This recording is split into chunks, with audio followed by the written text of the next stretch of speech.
According to the RACQ, mobile phone use whilst driving reduces your reaction time by about 35%, essentially making you a drunk driver. But what if you're just a little bit too addicted to texting whilst driving? What if you need a little help? Well, it turns out there's an app for that. Actually, there's like 100 apps for that.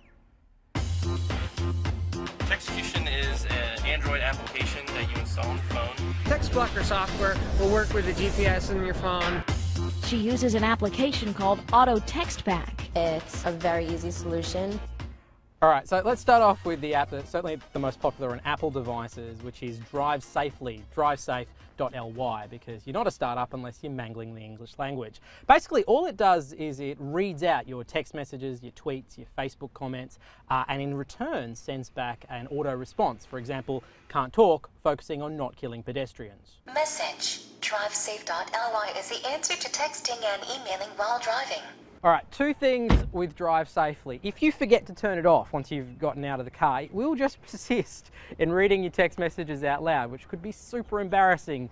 Insert your own Peter Slipper joke here. Secondly, and more importantly, it's entirely voluntary, and frankly, my inner nanny state does not approve. So let's move on to option number 2. The not at all ominous sounding Texecution. This one is only for Android phones, and it uses the GPS device to cut off texting, email and Facebook if you're moving faster than 10 miles per hour. But what do you do if you're a passenger back here in the back seat? Well, if you are, you can request an override from an administrator, so basically mum, dad, employer. And if they're busy, then you are screwed.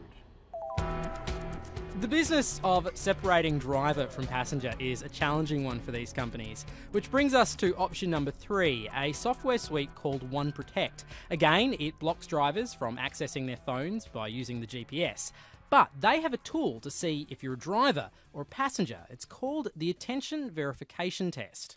You get presented with two different options. Are you a driver or are you a passenger? Now, if you select that you're a passenger, it asks you to put in the exact time and date that you are definitely not driving, sort of like a digital stat deck. Then you get given this test, which means you have to press certain buttons on the screen in a particular order, the thinking being that it's totally doable for a passenger but impossible for a driver. I disagree. I think it's impossible for everybody. Either that or I have really fat fingers. There is no perfect technological solution. The responsibility still, ultimately, rests with us, and as people become more tethered to their phones, that may well be the most imperfect solution of all.